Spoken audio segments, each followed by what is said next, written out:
السلام علیکم ورحمۃ اللہ وبرکاتہ۔ امید کرتا ہوں آپ سب لوگ خیریت سے ہوں گے۔ آج کا ہمارا پوڈ کاسٹ کا ٹاپک ہے زکوٰۃ کی اہمیت۔ آج ہمارے ساتھ پھر ایک بار ہمارے خاص مہمان موجود ہیں، حافظ عبدالصمد محمدی۔ وعلیکم السلام ورحمۃ اللہ وبرکاتہ۔ میں بھی آپ کا شکر گزار ہوں کہ آپ نے مجھے دوبارہ دعوت دی تاکہ میں اس اہم موضوع پر بات کر سکوں۔ سب سے پہلے زکوٰۃ کی بنیادی تعریف کیا ہے اور اسلام میں اس کی کیا اہمیت ہے؟ زکوٰۃ اسلام کے 5 بنیادی ارکانوں میں سے ایک اہم رکن ہے۔ یہ فرض عبادت ہے جس کا مقصد دولت کی تقسیم کو بہتر بنانا اور معاشرے میں مالی انصاف قائم کرنا ہے۔ قرآن میں تقریباً 30 مقامات پر نماز کے ساتھ اللہ رب العزت نے زکوٰۃ کا ذکر کیا ہے، جو اس کی اہمیت کو واضح کرتی ہے۔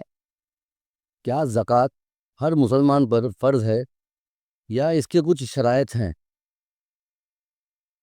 زکوٰۃ ہر اس مسلمان پر فرض ہے جو بالغ ہو، عقل رکھتا ہو، صاحب نصاب ہو، یعنی اس کے پاس مخصوص مقدار سے زیادہ مال ہو یا اس کا مال سال بھر کے لیے برقرار رہے۔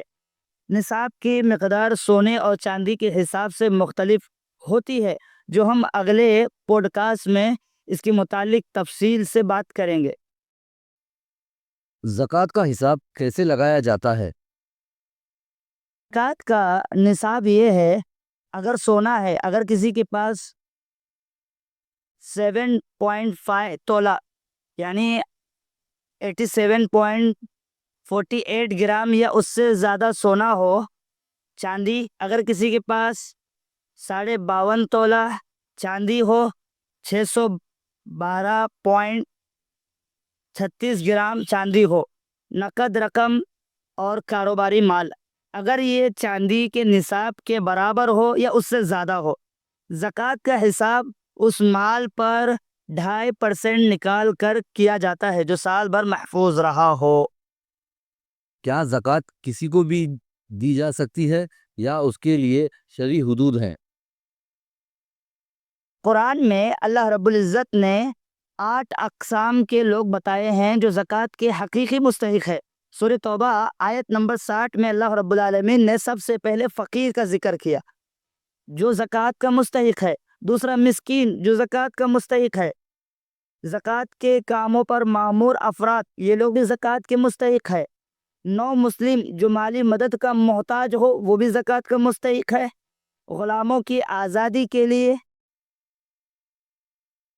جو رقم ہے وہ بھی زکوٰۃ کے مستحق ہے، قرض دار جو قرض چکانے سے قاصر ہو یہ شخص بھی زکوٰۃ کا مستحق ہے، اللہ کی راہ میں خرچ کرنا یہ طریقہ بھی زکوٰۃ کے مستحقین میں سے ہے، مسافر جو راستے میں مالی مدد کا محتاج ہو یہ بھی زکوٰۃ کے مستحقین میں سے ایک ہے۔ زکوٰۃ ادا کرتے وقت لوگ کیا غلطیاں کرتے ہیں؟ ادا کرتے وقت لوگ جو غلطیاں کرتے ہیں ان میں ایک غلطی یہ ہے کہ سال مکمل ہونے سے پہلے زکوٰۃ ادا نہ کرنا، دوسری غلطی زکوٰۃ کو کسی بھی نیک کام پر خرچ کر دینا حالانکہ صرف مستحقین کو دینا چاہیے، تیسری غلطی قریبی رشتہ داروں کو زکوٰۃ نہ دینا حالانکہ اگر وہ مستحق ہو تو انہیں دینا زیادہ بہتر ہے۔ مولانا صاحب، آج کی گفتگو بہت مفید رہی۔ آپ ناظرین کو کیا نصیحت دینا پسند کریں گے؟ میں ناظرین سے یہ بات کہنا چاہتا ہوں کہ زکوٰۃ کو بوجھ نہ سمجھے، زکوٰۃ کو اپنے اوپر مجبوری نہ سمجھے، بلکہ اسے اللہ رب العالمین کی طرف سے ایک فرض سمجھے، ایک اللہ رب العالمین کی طرف سے مالی امتحان سمجھے۔ ہمیں اپنی دولت کا صحیح مصرف سکھاتی ہے، زکوٰۃ ہمیں اپنی دولت کا صحیح مصرف سکھاتی ہے اور غربت کے خاتمے میں مدد کرتی ہے۔ بہت بہت شکریہ۔ آپ تمام لوگوں سے گزارش ہے اس پوڈ کاسٹ کو زیادہ سے زیادہ شیئر کریں تاکہ ہم مسلمان بھائیوں اور بہنوں کو زکوٰۃ کی اہمیت کا اندازہ ہو۔ انشاءاللہ اگلے ایپیسوڈ میں ہم مزید زکوٰۃ کے پہلوؤں پر بات کریں گے۔ تب تک کے لیے اللہ حافظ، السلام علیکم۔